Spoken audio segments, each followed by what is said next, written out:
Very excited about that.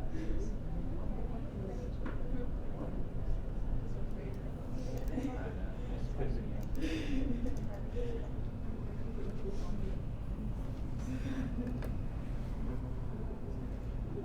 Okay.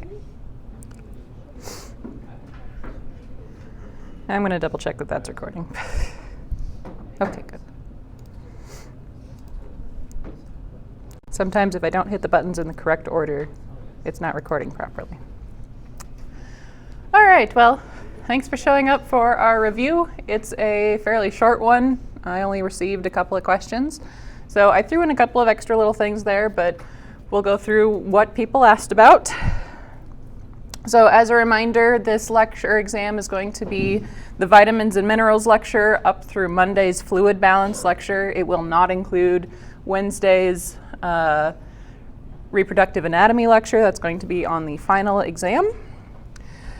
So one of the questions that was asked are kind of what do you need to know for the vitamins and minerals / which deficiencies do you need to be aware of? So I picked vitamin A as a quick example. So for vitamin A, and for all vitamins, what I want you to know is, does it have another name? That could be a name or a number. Kind of what is its main use? What do we need it for in the body? And then if I've given you a source for it, what is a good source to get that particular mineral or vitamin? So vitamin A is used to form this pigment rhodopsin. That's necessary for low light vision and color vision. It's part of what helps your rods and cones function properly in those settings. Vitamin A can be attained from most animal products and a lot of different vegetables. And as I pointed out, specifically the vegetables that are yellow or orange in color. Something I didn't mention when I lectured about this, but vitamin A deficiency, because it is so widespread in developing countries, there are many programs that are trying to genetically engineer different foods to have a higher vitamin A content. So if you've ever heard of, for example, golden rice, it's rice that has been genetically modified so that there's a higher concentration of vitamin A in it, and it gives it this yellow color. When I first learned about that, I went deep rabbit hole. It turns out it's highly controversial, and it's not entirely sure whether or not it's controversial because there's actual issues or because people think they're doing this out of greed rather than an actual benefit to humanity kind of thing. But there's several different food groups that we're currently engineering to have a higher concentration of vitamin A. So vitamin A deficiency, like I said, night blindness, and can lead to permanent blindness depending on the case. Fairly more common than we'd like it to be in developing countries where vitamin A isn't nearly as regularly consumed. So that's the sort of thing that I want you to be aware of for each vitamin. Just what is its main job as far as function for us? How do we get it? And then if a big deficiency is associated with it, what is it? The deficiencies I want you to know are vitamin A deficiency, blindness. Vitamin C, I'm not going to go through each piece here because you can look over that when you want to. But vitamin C, one of the deficiencies I gave you was scurvy. Not nearly as common today, although it was a major problem in the 17 and 1800s when the seafaring age was a major part of human commerce. Vitamin D, again, the processes for vitamin D. Deficiency for vitamin D, the general things are going to be bone density loss, delayed growth, pain in weight-bearing bones. All of that's associated with its function, which is, of course, the uptake of calcium. And then I gave you a specific vitamin D deficiency, rickets, which is, again, not nearly as common in the US, but this is still an issue in some developing countries where vitamin D can be hard to come by, softening and weakening of the bones in children. And then I also mentioned, because vitamin D is something that is produced in part as a response to sunlight stimulates the production of vitamin D. This can lead to seasonal affective disorder. where you have a seasonal depression associated with a drop in your vitamin D levels. So those are the three big deficiencies, A, C, and D. Those are the ones I want you to be aware of. I gave you a whole bunch for the vitamin B array.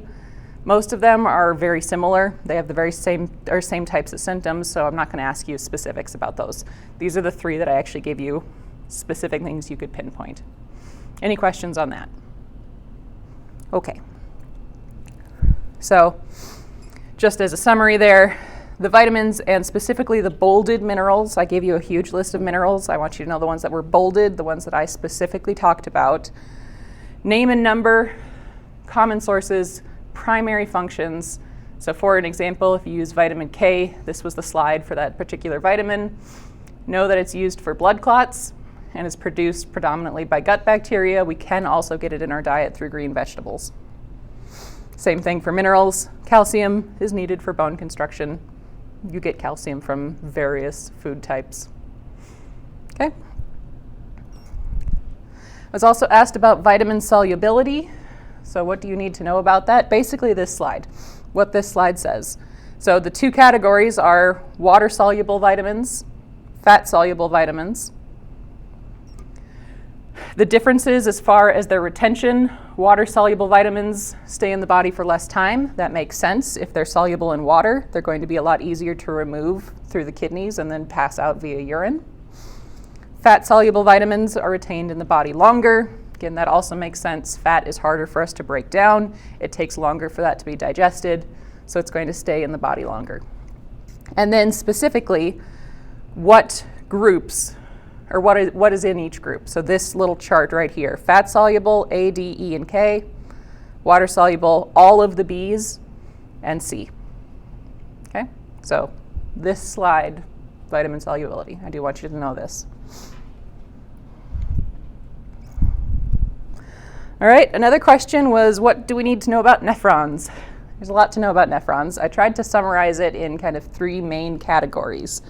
So I do want you to know all of the parts of a nephron in order. So in order of how fluid is going to enter and pass through and then exit from that nephron. So in order, we start with the renal corpuscle. That's this structure right here. The renal corpuscle is made up of the glomerulus, that word that I just can't say, which is those tightly bound capillaries on the inside. And then that is surrounded by Bowman's capsule. So that's that empty kind of hollow shell that surrounds those capillaries. And then together those make the renal corpuscle. That's the first part of the nephron. You follow that path to the proximal convoluted tubule. From there, we drop down into the loop of Henle. You have a descending loop and you have an ascending loop.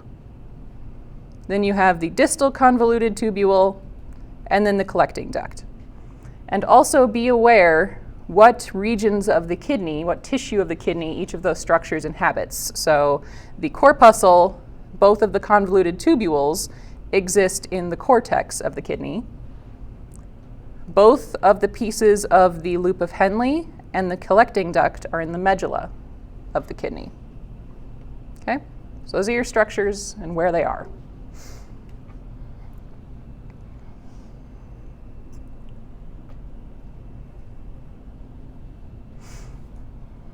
If you need me to go back to any of these slides, just let me know. So once you know all the parts, I would also like you to be aware of where the contents of those parts is either filtrate or urine. So hopefully we remember that filtrate is generated or created in the corpuscle. That's where we remove the water and solutes from the blood.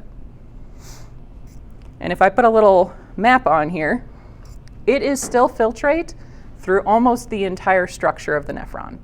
So corpuscle through the convoluted tubule, loop of Henle, convoluted tubule, and then the majority of the collecting duct. All along that pathway, it is still called filtrate. We don't start calling it urine until the very bottom, kind of at the tip of the renal pyramids. At that point, we have concentrated the urine as much as we can. We've reabsorbed the water we need. We've reabsorbed the solutes we need. So at that point, it's ready to be expelled. So we don't call it urine until it's at the tip of the collecting ducts, at the very base of the renal pyramid. Does that work for everybody? Okay? And then the third thing that I would say would be really important for nephrons is where and how are these materials going to be reabsorbed. So specifically, we're talking about water and solutes. Now, I'm not asking specifically where is sodium reabsorbed, where is calcium reabsorbed, just solutes in general. So these are the types of things that I might point out. So where is filtrate created? Filtrate is created within the renal corpuscle. I might ask you, where is the majority of water being reabsorbed? That's going to be in the descending loop of Henle. Now, as I've pointed out, water can be reabsorbed along a good chunk of this pathway. It can be reabsorbed in the proximal convoluted tubule, and it's also reabsorbed to some point within the collecting duct. But the majority of water is going to be reabsorbed in that descending loop. Where are solutes being reabsorbed specifically by diffusion? That's going to be in the ascending loop of Henle. Now again, solutes can be reabsorbed in a couple of different other places, but a majority of them are going to happen within this ascending loop. And notice I put down here, know how each of these are happening, so like where or why this is happening. The solutes happening by diffusion is because we've pulled all that water out in the descending loop, concentrating the filtrate, so you have a really high concentration of solutes inside the tube, a low concentration outside in the medulla, and so it's going to diffuse to the area of low concentration. Where are solutes being reabsorbed by active transport? And that's going to be within the distal convoluted tubule. So after it's passed through the loop of Henle, through that entire process, it's either osmosis or it's diffusion. It's happening passively. You don't have to spend energy to do that. In the distal convoluted tubule, we want to be extremely specific. That's where we've reabsorbed all we can based on diffusion, and now the body says, okay, I actually need a little bit more sodium. So we'll use active transport to remove more sodium from the filtrate. So it's going to be specific based on your specific chemistry at that particular moment of processing. Okay, any questions on those? All right. So those were all the questions I got. So I added a couple extra slides just for your benefit. I guess I was specifically asked what are the short answer questions, but I'm not going to tell you. But I will tell you some possibilities. Make sure you study the aerobic respiration process. That was an entire lecture by itself, meaning it's going to come up in a fair amount of detail, either in multiple choice or in a short answer form. This figure has almost everything you need on it. Be able to explain the three main stops, so glycolysis, citric acid cycle, oxidative phosphorylation. And remember, when I gave that lecture, what I wanted you to know are what are the parts going in, so for each of these steps, what is going into that step? What are the parts coming out? So what are the products for each of these steps? Where are these things happening? And then, where are they happening? There was one other thing. Oh, is oxygen required for each of those steps? Okay? So for example, glycolysis, step 1. Glycolysis needs a glucose molecule, something to break down. It's going to need to take in 2 ATP because it has that investment phase. Glycolysis happens. You can kind of skip through that part. And it's going to produce 2 ATP, so a net gain of 2, because it technically produces 4, but we had to use 2, so it's a net gain of 2. 2 pyruvate molecules, and 2 electron transport carriers, NADH. Okay? Does glycolysis need oxygen? It does not. Where is glycolysis happening? It's in the cytoplasm. So those are the questions I want you to ask for each of these steps. If you can answer those questions, you can very likely answer each question I have about it. Yes? For the glycolysis, do you want us to do like the energy investment phase and energy payout phase? Like when we say glycolysis, do you want us to also those in as well? You can summarize them as just glycolysis. You can summarize the input-output as just one process for that one. You should keep in mind about the pyruvate oxidation, because it's not really glycolysis or citric acid. It's kind of a halfway point. But it's real simple. 2 pyruvates get turned into 2 acetyl-CoAs. So just remember that little in-between step. OK, any questions on this one? Okay, I'm going to ask you another question. So glycolysis didn't need oxygen. Oxidative phosphorylation, yes or no? Does it need it? Oxidative phosphorylation absolutely needs oxygen. It's the only one that absolutely will not function if oxygen is not present. So then what about the citric acid cycle? It doesn't need it to function, but will the body do it if oxygen's not present? It won't. It'll go to fermentation because oxidative phosphorylation is not going to function, so the body just bypasses it. So keep that in mind. Oxygen is not needed for glycolysis. That'll happen regardless. If oxygen is present, we'll do citric acid, we'll do oxidative phosphorylation. If oxygen is not present, then we go to fermentation. Okay, everybody clear on that? Good. So then I made a list of additional processes that would make good short answer type questions. So, endergonic versus exergonic reactions, be able to explain the difference, why they would be important for us, and to coincide with that, anabolic and catabolic, they kind of fit together. How does an enzyme operate? What are the steps there? What does it do for us? ATP breakdown and renewal, again, that's a good process. And then hypotonic versus hypertonic solutions. Anybody have any questions on any of those? Otherwise, I'm just giving them to you as you should study these. Okay. The one other point I'm going to make, the vitamins and minerals, they're really good for matching. So I would suggest studying those in some sort of flashcard type system.